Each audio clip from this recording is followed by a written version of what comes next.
Terima kasih Bu Anissa Dian Mulyati sebagai moderator hari ini. Assalamualaikum warahmatullahi wabarakatuh, Ibu dosen, Ibu Neneng yang saya hormati, dan teman-teman seperjuangan yang saya banggakan. Kita barusan sudah mendengarkan pemaparan Pak Dian mengenai hakikat penelitian tindakan kelas, kemudian pengertian penelitian tindakan kelas. Kita masuk sekarang ke ketiga, yaitu karakteristik penelitian tindakan kelas.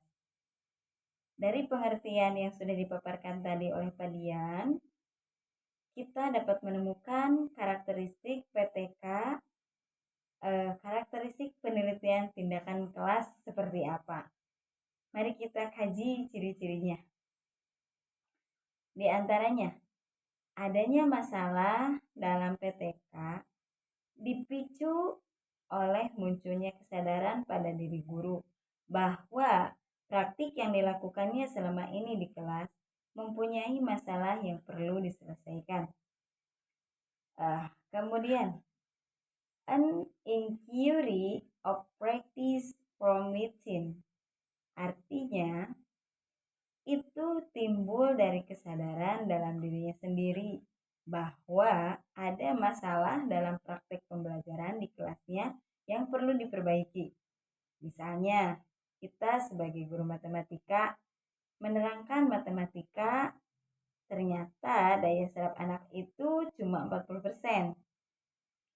Nah, kita mungkin sebagai guru, bukan mungkin ya, kita sebagai guru harus tahu keadaan anak.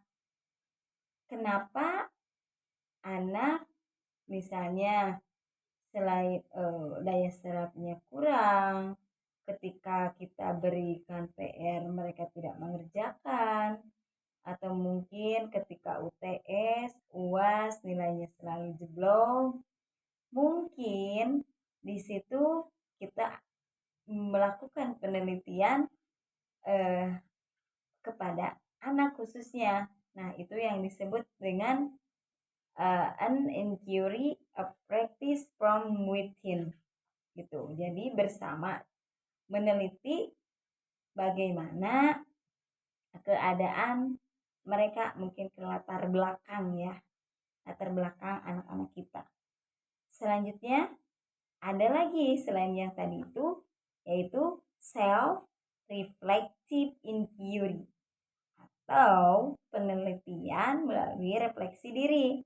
Nah, dan yang ini ciri PTK sebetulnya ini yang paling esensial. Kenapa? Karena di sini guru mencoba menemukan kelemahan dan kekuatan dari tindakan yang dilakukannya dan kemudian mencoba memperbaiki kelemahannya. Kemudian mengulangi bahkan menyempurnakan tindakan yang dianggap sudah baik ya. Misalnya ketika kita tadi sudah mengajar di kelas, kita refleksi diri, diingat-ingat apa yang salah, apa yang tadi kita bicarakan ke anak-anak. Misalnya akan timbul pertanyaan, apakah penjelasan saya terlalu cepat sehingga anak tidak bisa mencerna pelajaran, tidak bisa menyelesaikan tugas gitu. Apakah saya sudah memberi contoh dengan memadai gitu? Apakah saya sudah memberikan latihan dengan memadai? Nah, itu timbul dari diri kita. Oh, berarti saya yang kurang ketika tadi menyampaikan, harusnya dikasih contohnya yang lebih ini, misalnya itu kembali ke diri kita gitu. Jadi penelitiannya lebih ke guru gitu ya. Nah, selanjutnya ada selanjutnya gitu ya, karakteristik dari penelitian tindakan kelas itu yaitu penelitian tindakan kelas yang dilakukan di dalam kelas, sehingga fokus penelitian ini adalah kegiatan pembelajaran berupa perilaku guru dan siswa dalam melakukan interaksi. Hampir seperti tadi. Cuman yang ini lebih ke, kalau yang tadi yang dicari siswanya saja, misalnya kita digali siswanya saja, barangkali di latar belakang siswa ada apa. Kemudian kalau yang tadi yang kedua lebih ke refleksi guru gitu, mungkin salah memberikan metode atau apa. Kalau yang ini justru ada timbal balik antara guru dan siswa. Jadi nih, ketika kita sedang memberikan pembelajaran, sedang ada kegiatan pembelajaran, guru misalnya seperti ini, respon anak seperti apa. Nah, seperti itu ya. Kemudian selain itu juga ada karakteristik PTK, ya, penelitian tindakan kelasnya itu bertujuan untuk memperbaiki pembelajaran. Jadi perbaikan dilakukan secara bertahap dan terus-menerus selama kegiatan penelitian dilakukan. Oleh karena itu, dalam PTK dikenal adanya siklus pelaksanaan berupa pola perencanaan, pelaksanaan, observasi, refleksi, dan revisi atau perencanaan ulang. Jadi yang namanya penelitian tindakan kelas ini tidak akan keluar dari perencanaan, pelaksanaan, observasi, refleksi, dan revisi itu, karena ini pola yang benar-benar harus dilakukan gitu ketika kita melakukan penelitian tindakan kelas seperti itu.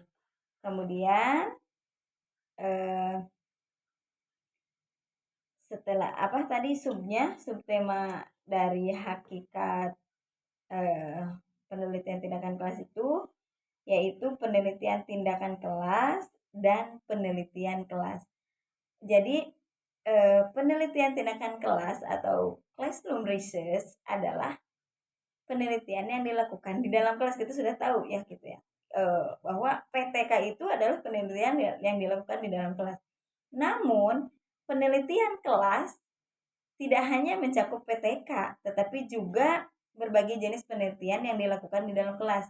Salah satunya adalah penelitian yang dilakukan dengan cara Flanders yang mengamati proporsi berbicara antara guru dan siswa seperti tadi ya.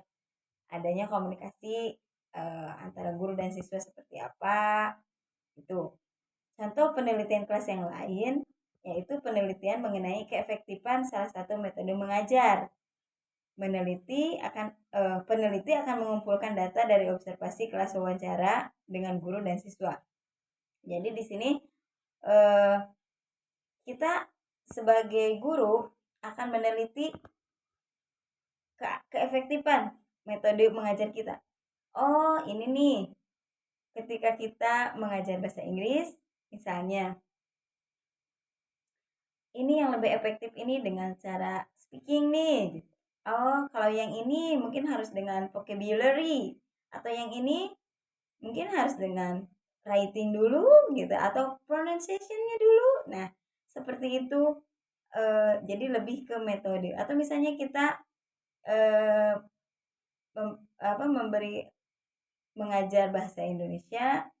Oh, ini anak ini tidak bisa diam nih, ini harus dibawa mendongeng nih, seperti itu. Atau oh, ini ternyata anak ini harus banyak nulis nih, tapi kita harus menyesuaikan dengan keadaan mereka gitu. Mungkin itu saja tentang karakteristik PTK, kemudian penelitian tindakan kelas dan penelitian kelas. Jadi kesimpulannya dari barusan penelitian tindakan kelas dan penelitian kelas itu adalah PTK itu ada dalam PK gitu. PTK, penelitian tindakan kelas itu ada dalam penelitian kelas. Kalau penelitian tindakan kelas mencakup gitu, tidak mencakup penelitian tindakan kelas, tidak hanya mencakup PTK, tetapi juga berbagai jenis penelitian yang dilakukan di dalam kelas. Ya, intinya penelitian tindakan kelas ada dalam penelitian kelas. Mungkin itu saja pemaparan saya. Eh, kita lanjutkan dengan pemateri selanjutnya. Terima kasih. Assalamualaikum warahmatullahi wabarakatuh.